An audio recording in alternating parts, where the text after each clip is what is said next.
Olá, boa tarde.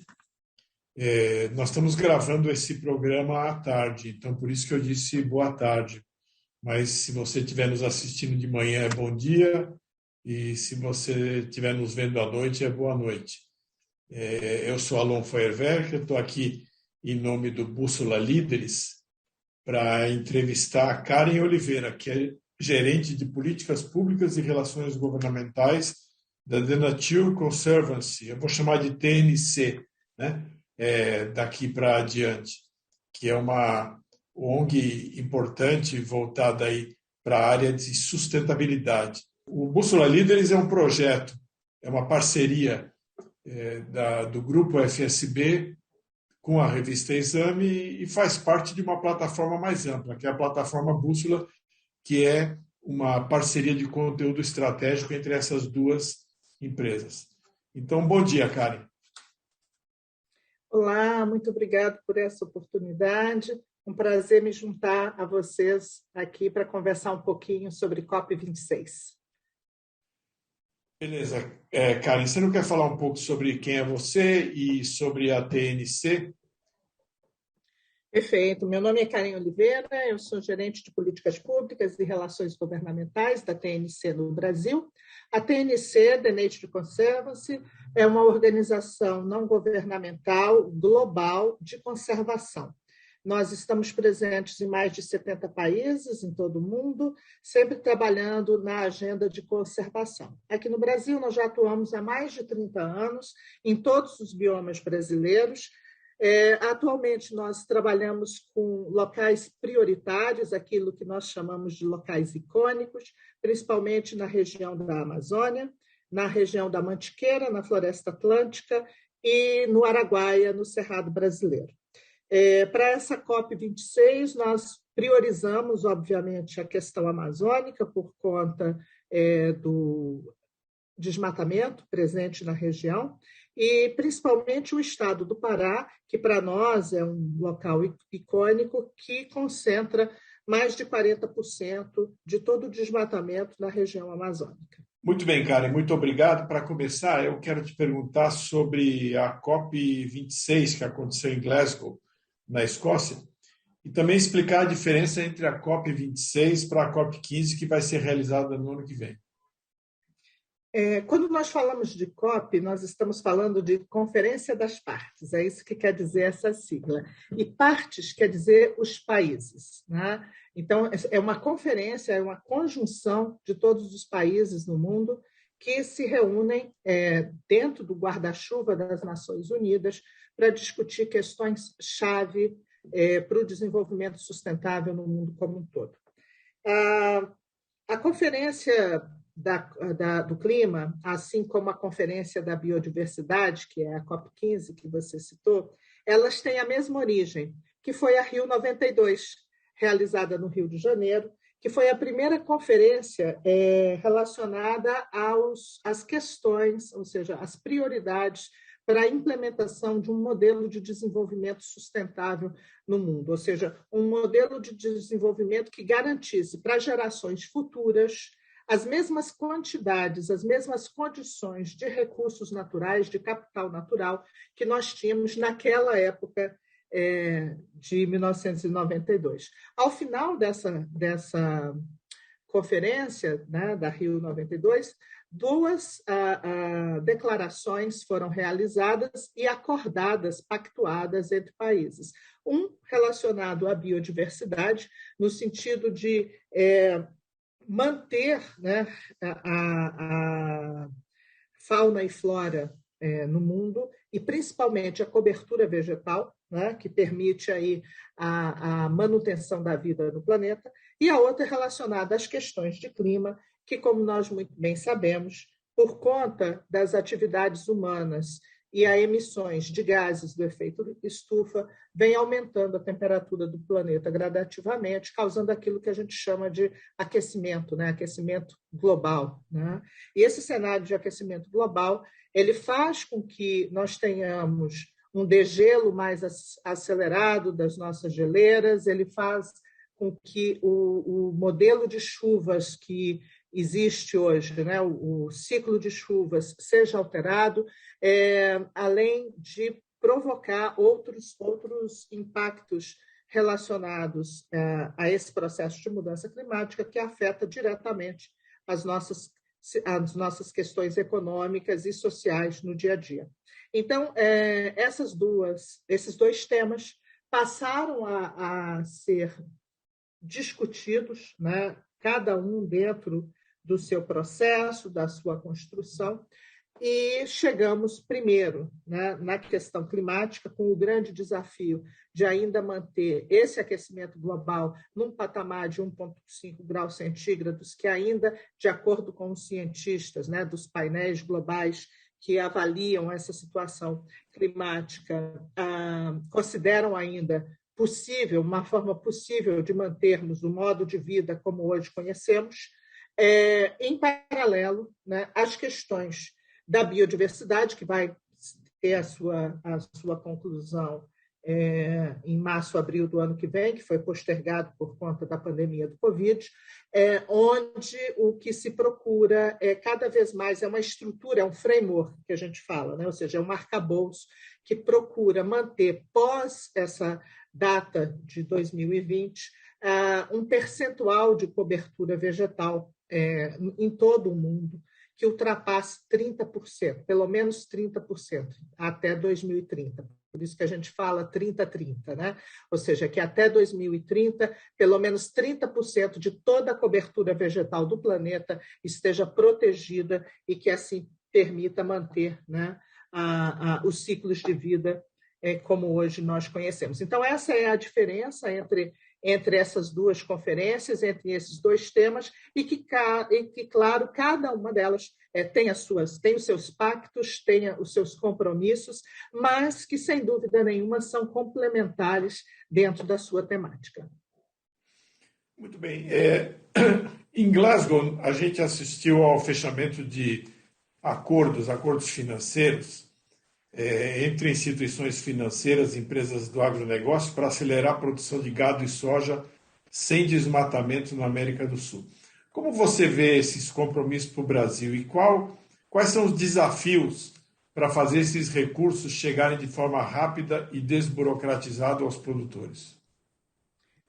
Sem dúvida nenhuma, um dos grandes desafios que nós temos, especialmente no Brasil, é a redução do desmatamento e o desmatamento ilegal, principalmente, causado por um modelo de uso do solo desordenado.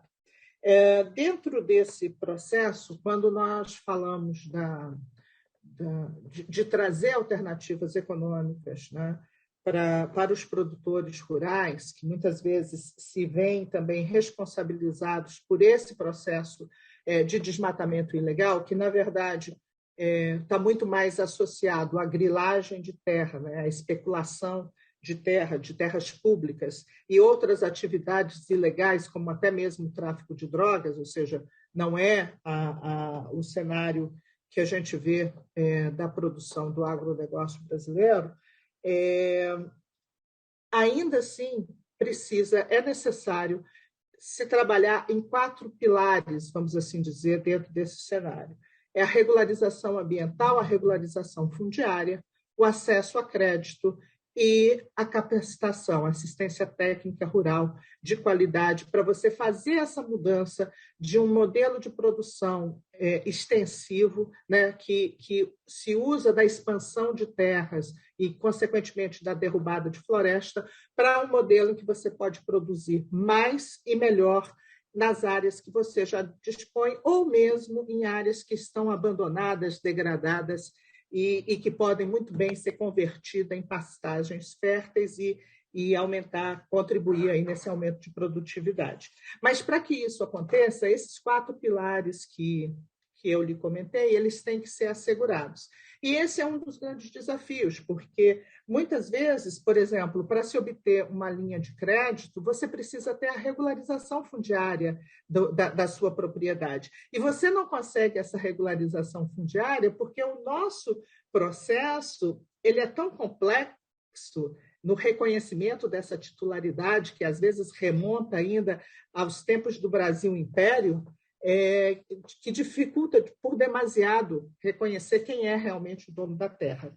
Então, a partir do momento que você consegue trazer de uma forma simplificada, objetiva, alternativas e uma aliança entre instituições financeiras, instituições de pesquisa, o próprio governo e principalmente governos estaduais, governos locais e o produtor rural, para conseguir fazer essa mudança de patamar e implementar essas soluções, você consegue fazer a diferença necessária. O que nós temos hoje são vários pilotos, né, pela região amazônica, e o que foi anunciado em Glasgow foi justamente uma possibilidade de dar escala a esses modelos bem-sucedidos, baseados em mecanismos financeiros diferenciados que facilitam esse processo de assistência técnica, de aumento da produtividade numa área reduzida, sem necessidade de derrubar floresta, associando também regularização fundiária e capacitação. Nós acreditamos nesse modelo, temos exemplos, a TNC vem trabalhando neste processo no estado do Pará, na região de São Félix do Xingu, também agora na região do Araguaia, e ainda agora, com essas decisões que a gente observa dentro da COP26, a gente tem mais um valor agregado, que é a possibilidade de, a partir do momento que este processo funciona, também ter a captura de carbono no solo. Claro, a gente vai ter aí uma necessidade de compensação por conta das emissões de metano que a produção do gado acaba gerando, mas a gente tem também essa possibilidade de fixação de carbono no solo, agregando valor e trazendo a discussão também da comercialização de créditos de carbono para dentro da pecuária. São exemplos assim que podem fazer a diferença, que estão fazendo a diferença e que vão levar a gente a conseguir manter esse patamar de 1,5 graus centígrados tão necessário para todos nós. Um outro aspecto importante, especialmente em países como o Brasil, como é que se dá a integração das comunidades indígenas ao processo de defesa da sustentabilidade e de combate aí às mudanças climáticas. O que Glasgow avançou em relação a esse ponto, especialmente se avançou alguma coisa no caso específico do Brasil? Como fazer para, ao mesmo tempo, as comunidades indígenas terem condições de estarem na linha de frente da defesa do ecossistema e, ao mesmo tempo, se beneficiarem aí do progresso material e do progresso científico? Como resolver essa contradição, Karen? Pois é, historicamente, os povos indígenas e as comunidades locais, quando eu falo comunidades locais, estou me referindo a todas as comunidades tradicionais, aos povos da floresta, eles têm uma função, um papel histórico de manutenção da floresta em pé, né? Quer seja na sua sabedoria, no seu uso sustentável desses recursos naturais. Essa é a lição que os povos indígenas e as comunidades locais nos ensinam. O que Glasgow nos trouxe foi a voz dos povos indígenas. Pela primeira vez, nós tivemos mais de 40 lideranças indígenas representadas na Conferência do Clima, com uma voz uníssona que pedia não simplesmente para ter recursos, para ter projetos sendo executados, mas que eles possam ser os protagonistas na construção dos seus projetos e na execução dos seus projetos. Então, isso, sem dúvida, faz toda a diferença, né? Porque eles sabem o que eles precisam, não somos nós que temos que dizer a eles o que eles sabem o que eles precisam para manter essa floresta em pé. Então, esse é o primeiro ponto. O outro ponto é a decisão dos países ricos em destinar mais de 1,7 bilhão de dólares para projetos junto a comunidades indígenas em todo o mundo. Claro, o recurso é pequeno, é insuficiente, mas é um passo importantíssimo.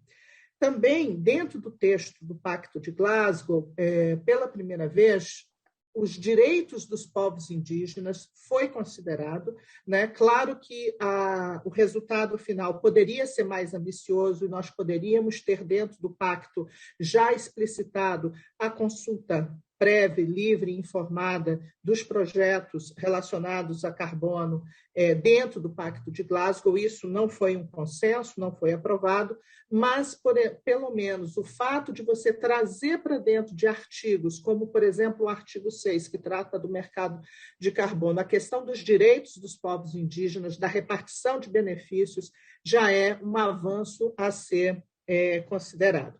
E, sem dúvida nenhuma, quando você me fala em associar desenvolvimento e conservação dentro dos territórios indígenas, não há contradição nesse sentido. Os povos indígenas sempre foram usuários sustentáveis da bioeconomia, dos recursos da floresta, né, no extrativismo de sementes, de óleos, gerando aí produtos para produtos farmacêuticos, né? Produtos alimentícios. Hoje mesmo nós temos experiências com os povos Xikrin, ali no estado do Pará, onde nós vendemos a castanha que nós não, os indígenas fazem essa comercialização, nós simplesmente oferecemos a eles a assistência técnica que eles precisam para essa capacitação, e é feita a comercialização desse produto para várias empresas. Então, esse é um exemplo de como a bioeconomia, como a economia da floresta pode gerar dividendos, pode gerar arrecadação de impostos para o Estado e, ao mesmo tempo, aumento de renda e geração de bem-estar social para os povos indígenas. Karina, numa resposta anterior, você passou rapidamente por uma questão fundamental para o Brasil, que é a recuperação de terras degradadas, né? Essa recuperação de terras degradadas é uma ferramenta e uma ação fundamental para diminuir a pressão pelo desmatamento. Quer dizer, se você tem terras degradadas e consegue transformá-las em terras agricultáveis ou terras propícias aí à pecuária, você diminui a pressão pelo desmatamento, diminui a pressão sobre a floresta. Que acordos foram assinados sobre esse aspecto e como é que a TNC ela contribui para esse tipo de agenda no país, de recuperação de áreas degradadas?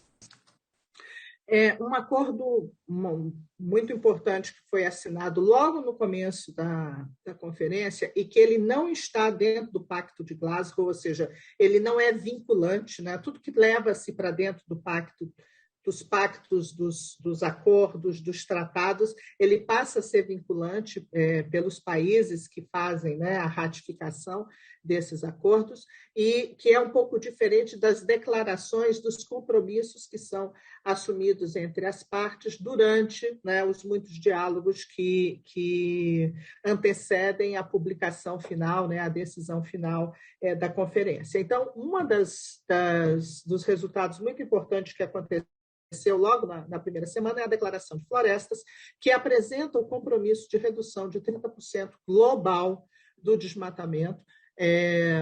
Não é suficiente, claro, mas já é um avanço e demonstra aí a vontade de países, não só no Brasil, mas de outros países que também possuem florestas tropicais no seu compromisso na redução do desmatamento. O Brasil ele assinou essa declaração, ele anunciou a neutralidade de carbono até 2050, o que significa, né, tudo aquilo que possa ser desmatado ainda deverá ser, de alguma forma, compensado, restaurado, e assim como também a eliminação de todo o desmatamento ilegal até 2028.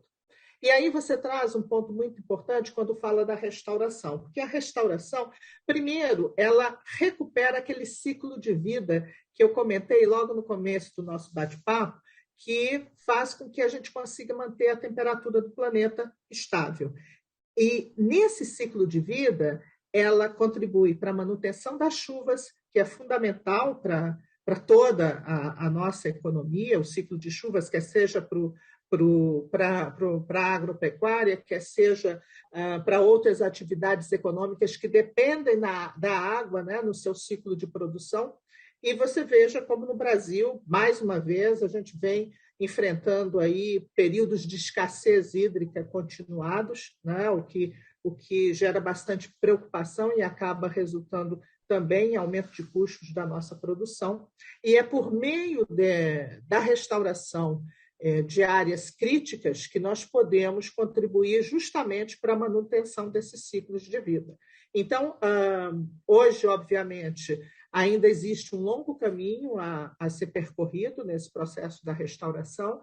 Ele é chave para fazer com que um país como o Brasil, em que praticamente todas as suas emissões de gases do efeito estufa está vinculado ao desmatamento, ao uso desordenado do solo, somente por meio da restauração florestal ele vai conseguir compensar isso que ele já emitiu, né? E trazer aí um processo de não só de captura, mas inclusive de fixação do carbono.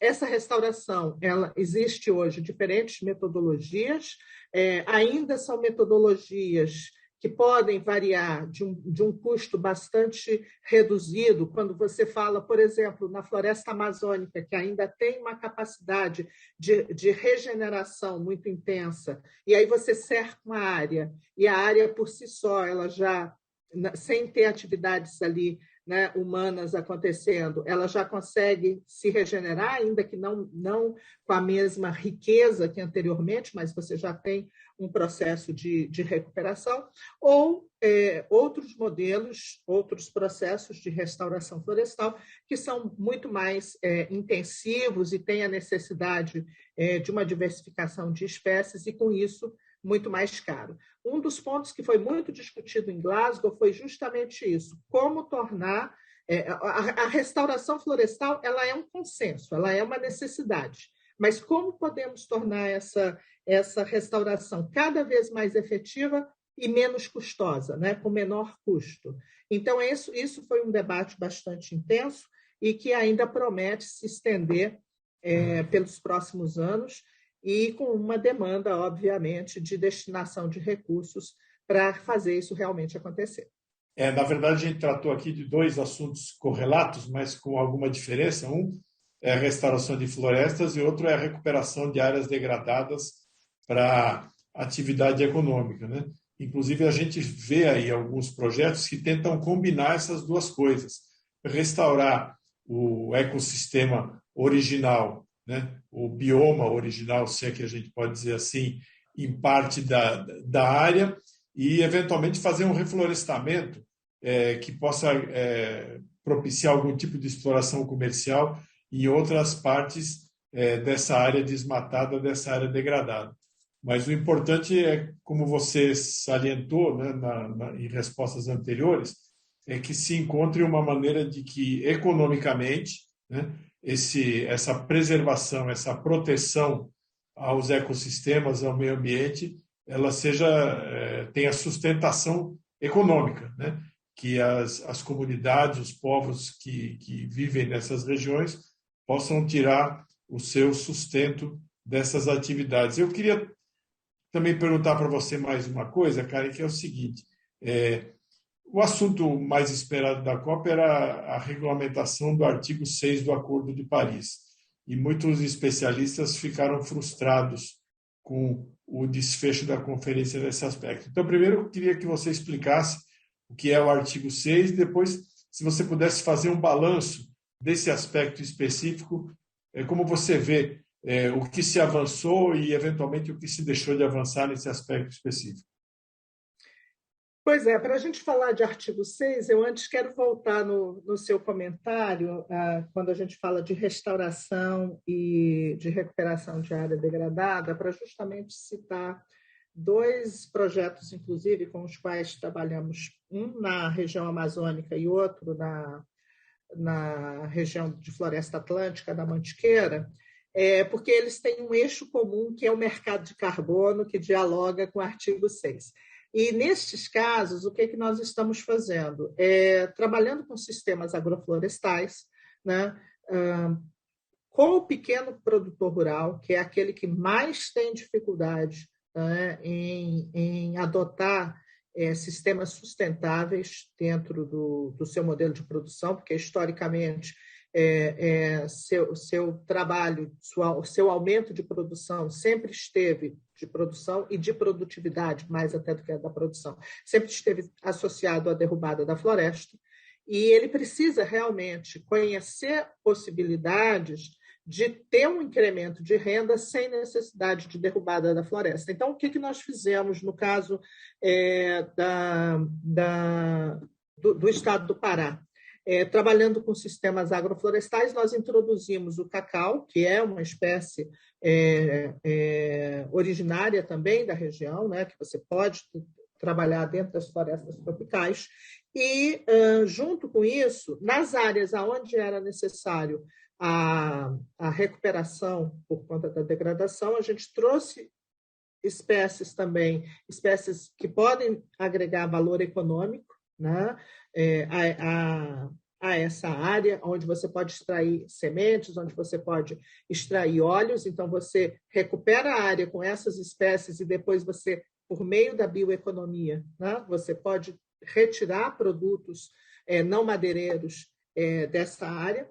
Com o cacau, você traz uma renda para o produtor. O cacau, por si só, você associa com outras espécies frutíferas, porque até o cacau, né, gerar uma safra demora um pouquinho, então você pode trazer outras espécies frutíferas para ir atendendo essas necessidades de imediato, e, ao mesmo tempo, né, além daquele processo de recuperação da área degradada, você também trabalha a restauração em pontos específicos da floresta para trazer essa diversidade. Então, o Cacau Floresta é um exemplo muito forte de como você pode, né, gerar renda com um produto diferenciado da floresta, mantendo a floresta em pé, e aí, com o passar do tempo, com essa produção funcionando, o carbono que você começa a fixar, você pode fazer a comercialização desse carbono.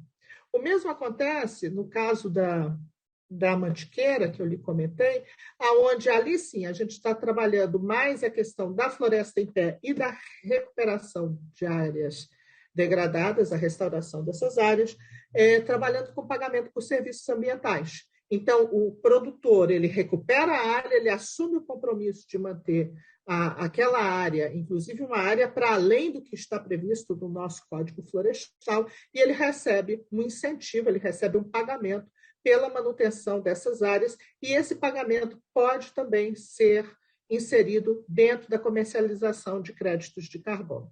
E é assim que a gente chega no artigo 6. Desde lá atrás, antes do Acordo de Paris ser assinado em 2015, nós tínhamos o Protocolo de Quioto, que antecedeu o Acordo de Paris. O Protocolo de Quioto, ele colocava entre os países, ou seja, não era uma negociação que todos podiam fazer, né? Então, era assim, os países desenvolvidos, que já não tinham mais florestas e tinha todo o seu processo de economia, basicamente, focado no uso de combustíveis fósseis, eles utilizavam esse déficit que eles tinham para comprar dos países menos desenvolvidos créditos vindos das florestas que esses países mantivessem em pé, né? Então, foi assim que o Protocolo de Quioto nasceu, e foi funcionando, chegou a funcionar durante algum tempo, mas, obviamente, com uma certa dificuldade de fazer esse ciclo funcionar perfeitamente. É assim que a gente chega no Acordo de Paris, em 2015, onde os créditos de carbono deixam de ser apenas uma possibilidade dos países, de uma comercialização entre países, e passa a ser também uma possibilidade a ser trabalhada com o setor privado, né, com outros atores chaves dentro do processo, que também podem usufruir, né, dessa comercialização, e aí são regras de mercado, e, ao mesmo tempo, contribuir para a manutenção da floresta em pé. Só que, para isso acontecer, você precisa, óbvio, ter governança, ter transparência no processo, ter regras claras, porque, senão, tudo fica muito na base da compra e venda, e não é só uma questão de ter oferta e demanda.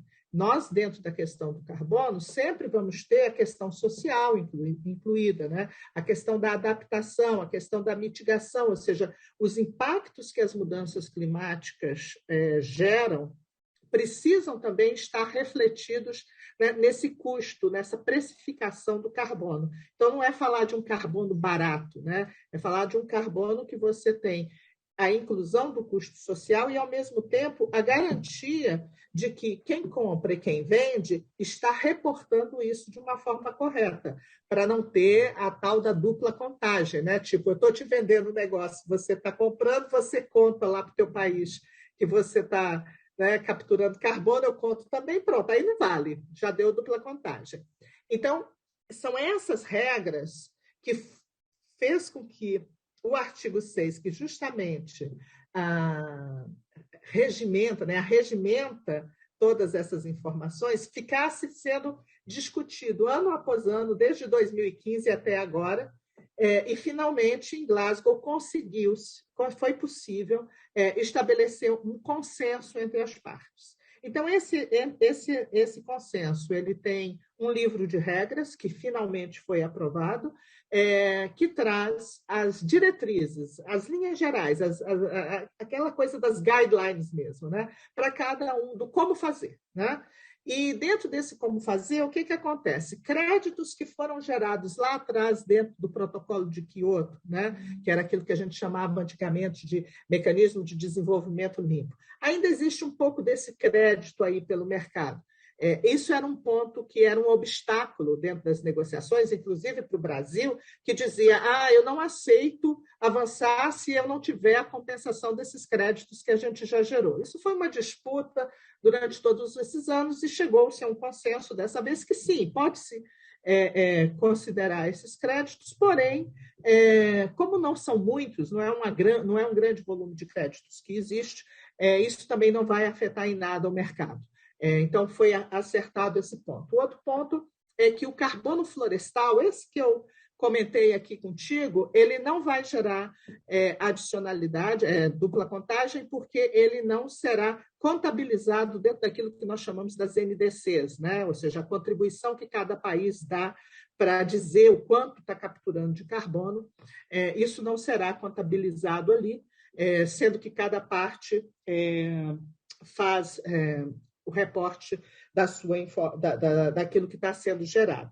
E um outro ponto importante também no mercado, no artigo 6, que eu lhe comentei, ainda que não esteja, isso ainda vai ficar um pouco mais para frente nas próximas rodadas de negociação, mas já foi incluído ali os direitos dos povos indígenas, coisa que até então nós não tínhamos.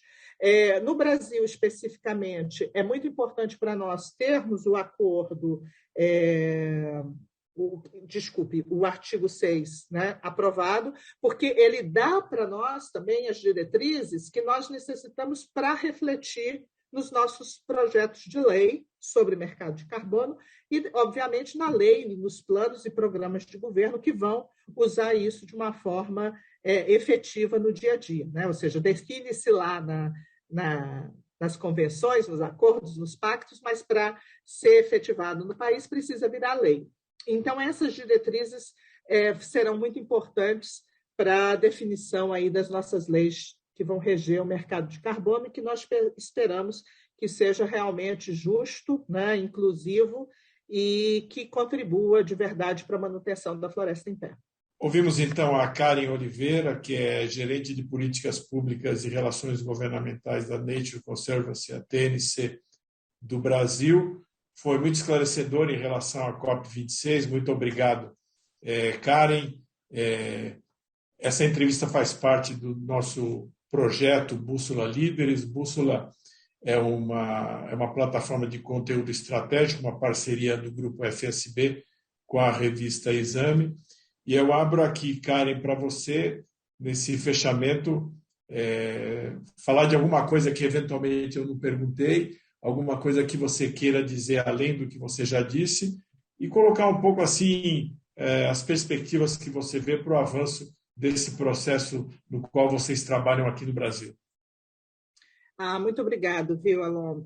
Um ponto que eu acho importante também destacarmos dentro dos resultados do Pacto de Glasgow é a questão dos combustíveis fósseis. Nós sabemos, claro, no Brasil, o nosso maior problema é o desmatamento, as nossas emissões, né, de gases do efeito estufa, prioritariamente, vêm do desmatamento, mas, globalmente, quando nós falamos das grandes economias, o problema está no uso do combustível fóssil.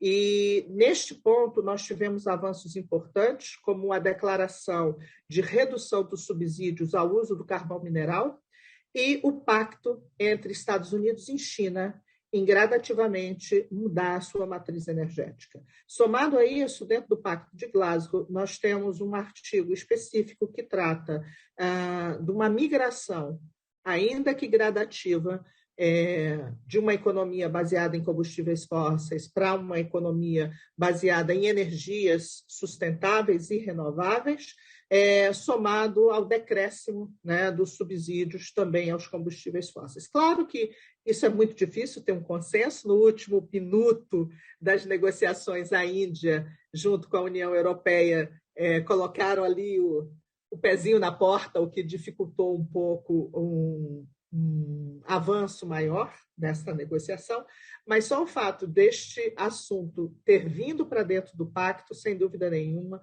é um avanço a ser comemorado. Então, este é um ponto que é muito importante nós destacarmos também entre os resultados de Glasgow. E, por último, o que eu gostaria de te dizer é o seguinte: primeiro, que essa COP do clima, ela trouxe muito fortemente a questão da biodiversidade, como eu já tinha dito, mostrando essa interligação e dizendo que, para que as coisas funcionem, né, clima e biodiversidade têm que se complementar. Então, essa não foi só a COP do clima, foi também a COP do clima e da biodiversidade. O segundo ponto que eu gostaria de te dizer é que a gente fala muito, né, do compromisso dos governos, do compromisso das partes. E o que nós vimos nessa COP foi uma presença maciça dos governos subnacionais, ou seja, dos governos estaduais, né? No Brasil, representado pelo consórcio de governadores pelo clima, no consórcio de governadores pela Amazônia, que foram lá, que mostraram o que estão fazendo, suas soluções, sua busca por melhorias continuadas, seus investimentos em tecnologia, em conhecimento e captando recursos. Então, essa decisão mostra que não é só uma responsabilidade do governo federal, mas também que os governos subnacionais, as jurisdições, têm um papel fundamental nesse processo. E, somado a isso, vale destacar a maturidade da sociedade civil junto com o setor privado, que estiveram representando o Brasil maciçamente dentro das negociações, dentro dos N eventos paralelos que aconteceram, de altíssima qualidade, e que mostrou uma capacidade que o Brasil tem realmente de fazer uma diferença no seu dia a dia, dentro dos seus muitos projetos, né? E dentro daquilo que a gente acredita que é realmente possível. No final, ficou um gostinho amargo na boca, porque o financiamento tão esperado e tão necessário, né, não saiu muito bem, como se imaginava.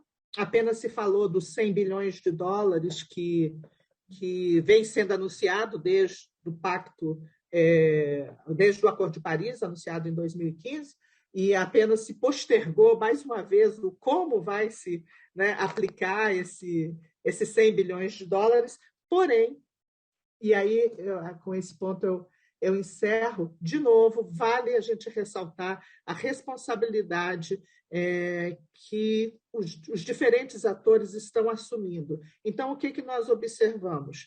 Mais de 450 empresas e instituições do setor financeiro de 45 diferentes países redirecionando seus recursos. Eu não estou falando de dinheiro novo, eu estou falando de dinheiro que já existe, que está na praça, mas redirecionando isso para uma economia verde, para uma economia de baixo carbono, assumindo salvaguardas sociais, socioambientais e climáticas. E isso representou 1,3 trilhão de dólares. É aí que a gente faz a diferença, é aí que a gente faz essa mudança tão esperada. Legal, Karen, muito obrigado. Obrigado pelas tuas palavras aí. Espero que você tenha conseguido transmitir aí a mensagem. Eu avalio que foi extremamente importante, extremamente esclarecedor ali para quem está nos ouvindo. Novamente agradecer a você que nos assiste e até o próximo Bússola Líderes. Tchau. Muito obrigada. Tchau, tchau.